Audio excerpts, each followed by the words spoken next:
Hi, I'm Mark Thomas, Communications Officer for Birdville ISD, and I am here with Dr. Elizabeth Clark, our Associate Superintendent for Curriculum and Instruction. And we've had some additional questions about our grading procedures during this COVID-19 closure. And so I've asked Dr. Clark to just give us some more details. Hopefully that will answer your questions in the days ahead. Dr. Clark? Thank you, Mark. And I certainly appreciate being allowed to visit with you. And I don't know that I'm going to give you so many more details, but I'm here to really encourage and to relieve some of the anxiety that exists out there. We are certainly in tumultuous times. No one anticipated that we would see school closures throughout the nation. No one anticipated that we would need to implement remote learning. With that, I would like to answer to the best of my ability the question that I feel certain all parents and teachers alike have. That question is one that I too, as a grandmother of a third grade boy, think about a great deal. Simply stated, as a teacher or a parent, how will we know if my student is making sufficient progress and gaining enough knowledge to be prepared for the next grade level or next year's course of studies? As an educator, I would like to answer that question by saying it is incumbent that teachers and parents consider several things. First, participation by the student is critical. This is done through a variety of means, such as Google Classroom, Canvas, or Zoom. Second, students need to complete and submit their assignments in order for the teacher to have evidence of progress learning. For instance, even if a student is struggling with their assignments, it's critical that the student reach out to the teacher and ask for assistance. Our teachers are prepared to help students. Third, communication cannot be overstated. It is imperative that teachers, students, and parents continue to communicate using multiple means. Primarily, if you're a teacher and you see an issue that needs to be addressed, certainly you need to address that with the student, as well as informing the parents. Nothing new has altered that practice. We have always done that as educators. Generally, teachers are accustomed to sending emails, sending notes, or making a call to a parent when a student's performance needs to be improved. So I would encourage teachers to continue those practices as appropriate. Teachers, you know your students and you know your parents. During this time of uncertainty, communication and encouragement are necessary and needed. So please continue to do that, as I know you're doing. I know that teachers, I hear the heroic stories, so I know teachers are doing that. The stories that are shared with me just warm my heart. I also know that our teachers are parents as well, and they too are feeling the stress as not only being the teacher, but also being a parent of a student who is trying to learn remotely. And many of our teachers have more than one child, so that is also a stress to them.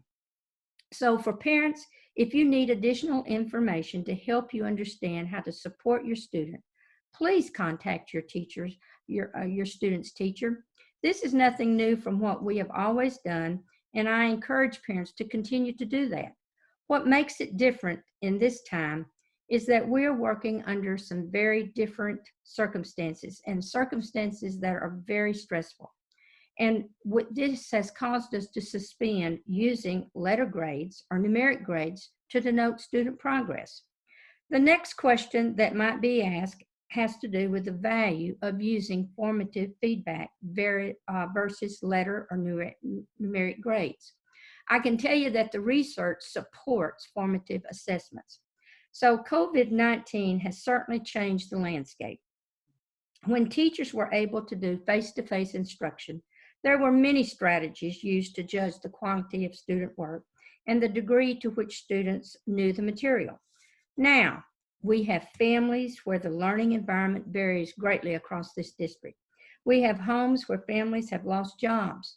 They are struggling to put food on the table, to pay their bills, or where access to technology is limited or non-existent. These situations are heartbreaking to hear. I could share many stories that I've heard recently that tear at your heart. Because of this and the lack of predictability that our teachers have in knowing where each family is and the circumstances that they're working under, we cannot hold a student accountable when the learning environment is so unpredictable and so unstable. Due to these unprecedented constraints, we believe that the most fair and equitable thing to do is to go with a pass-fail system that is based upon the use of a rubric, a 5-point scale. Switching to this rubric required our teachers to be trained so that they know how to look at students' work and to listen to student discussions as they teach remotely, to make a judgment about the degree to which students have achieved proficiency. I want to emphasize that our teachers have gone through professional learning to know how to use this rubric when they are examining student work, and to also give feedback to students that's productive and meaningful. So if you as a parent need more information about your student's progress, let me reiterate one more time, please contact your teacher and ask specific questions about the assignments and how your student is performing. If you see that your student is struggling, make note of that and ask the teacher how you can help support your student. I can promise you that our teachers and our principals are there to help answer your questions, to provide you and your student the needed support to get through these very difficult times, and to do all that is humanly possible to address the learning needs of your student once school reconvenes. Thank you, and stay connected, and let us help you in any way that we can. Thank you, Dr. Clark. And again, as we want to encourage you as parents, reach out to your child's teachers first, but also the district has a website or a web email address created called COVID-19 questions at birdvilleschools.net. You direct questions there. If they're campus specific, we'll make sure and get those to the correct campus and teachers so they can respond back to you. So thank you again, Dr. Clark, and we wish y'all to stay well through all of this.